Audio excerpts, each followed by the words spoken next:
Hello student, continuing the formula derivation for FM wave.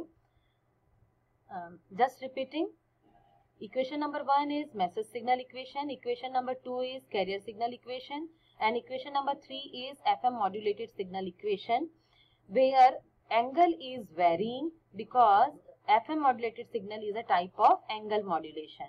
So how angle is modulated, for which we have to understand that since it is frequency modulation signal, so angular frequency, or you can say simply frequency, is varied according to the message signal variation. So this equation number 4 says that carrier frequency omega c is either added with empty positive values, or omega c carrier signal frequency is decremented with corresponding to the empty, means message signal, negative values. And in this equation number 4, kf is frequency sensitivity, that is a constant, proportionality constant. Now in equation number 1, from equation number 1, if you bring the empty value, then equation number 4 converts like equation number 5. And in equation number 5, if you open the bracket and if you solve it, then there is a constant kfam, and this kfam is actually responsible for the frequency derivation, because this 2 pi fm is constant, omega c is constant, and this cos of 2 pi fmt is multiplied by kfam. So this constant kfam is actually known as angular frequency deviation, which is denoted as del omega. So from equation number 6, we can write the equation number 5 in this form: omega I is equal to omega c plus del omega cos 2 pi fmt. And then we comes to equation number 7. Either we can write 2 pi fm or we can write omega m. Both can be used. Now since we have to write, or we have to find out the FM modulated wave signal, where we have written in equation number 3, st is equal to AC cos phi it. AC cos phi I. So what is phi I? Phi I is the instantaneous value of phase angle. And what is instantaneous value of the phase angle? As I have earlier explained that if frequency is varying, then angular frequency omega I is varying. So for time t, for this time t, for this time t, only this time t, for this time t, for time t, or you can say up to time t, how much angle is changed. So what you have to do, you have to integrate this angular frequency. Why you have to integrate? Because this omega I is the formula for at any instant. So from the beginning of modulation up to time t, how much phase angle has been changed, that you have to integrate. So that's why phi I is equal to integration omega I dt, and put the value of omega I from equation number 7, then you will get this equation completely. Now here you have to solve this. Students, I am not explaining word by word, but you have to solve this. Phi I is equal to integration of omega c. If you will open, it will become integration of omega c dt plus integration of del omega cos omega mt dt. There are two integrating terms because there are two terms. So omega c is a carrier frequency which is fixed. That's why here you are getting omega c into t, plus here del omega, and since this is a function of function, so del omega divided by omega m.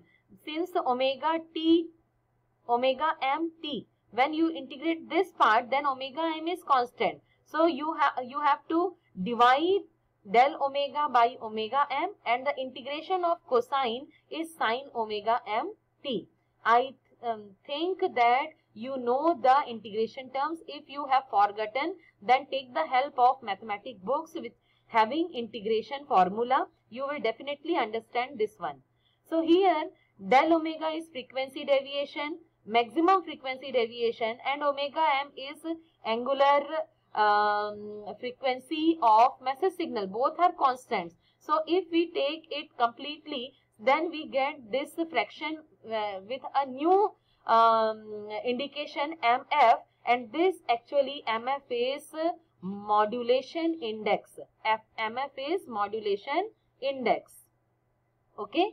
So in place of del omega by omega m, if we put mf, then this is the new equation of phi I. Now from equation number 3, if we put the value of phi I from equation number 8 into equation number 3, then we get this one, st is equal to ac cos phi I.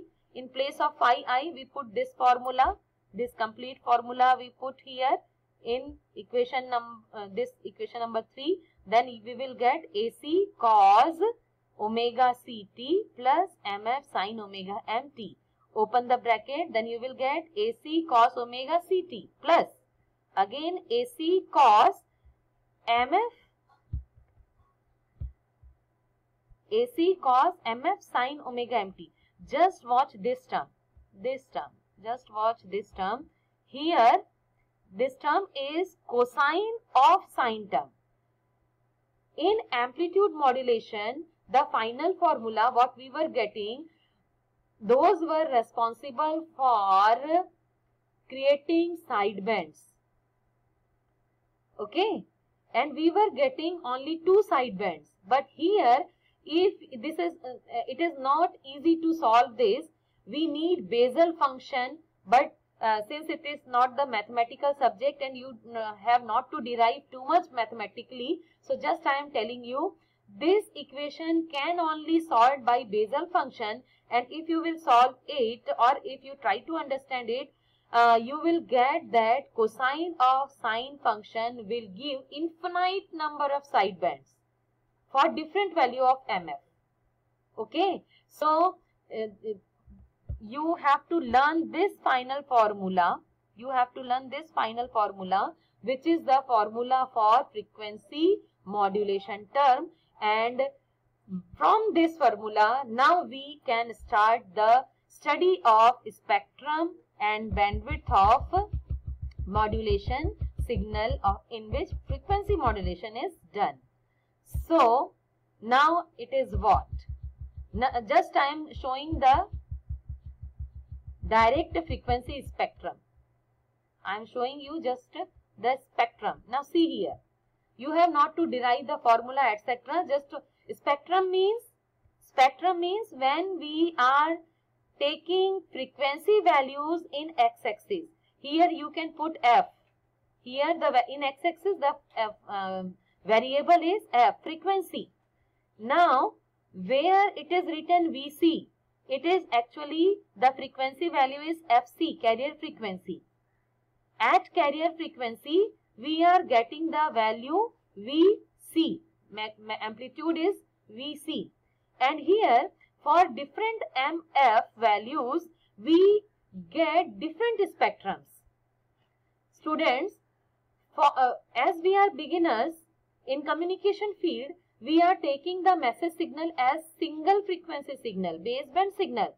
But practically there are huge number of frequency signals are merged together and they are modulated simultaneously. So practically you will get here infinite number of sidebands. Okay. Now starting from the first this graph, you will watch that everywhere the center one is frequency, carrier frequency, Fc, where we are getting the amplitude Vc. In y-axis, amplitude of FM wave is taken, and in x-axis, frequency is taken. As we move from left to right, frequency is increasing. Okay, and as we know the concept of sideband concept, so if mf is lesser than 0.6, listen it carefully. From mathematical derivations, it has been found that if the value of MF is less than 0.6, here it is taken 0.5, then we get only two sidebands. Two sideband means the center one is FC, so this is FC plus FM and this is FC minus FM, okay, as we were getting in amplitude modulated wave. But for greater values of MF means which is greater than 0.6, here it is taken as 1. So for MF is equal to 1, we are getting two sidebands. In the right side of carrier frequency, it is known as upper sideband, and in the left side of carrier frequency, it is known as lower sideband. So in the right side of carrier frequency, we are getting two sidebands. So N is number of sidebands. So here we are getting two sidebands. Okay. If MF is further increased, if MF is equal to 2, we are getting three sidebands. Now, you will watch that in the frequency domain, the amplitude you will get periodically varying. Understood? In time domain, amplitude was constant. In time domain diagram, amplitude was constant, frequency were varying. But in the spectrum, FM spectrum, what you are watching that when we are taking frequency in x-axis and we are studying the sidebands, you will watch that the amplitudes of the sidebands are periodically varying. So in any type of objective type questions, first we have to understand completely what is asked actually. Okay.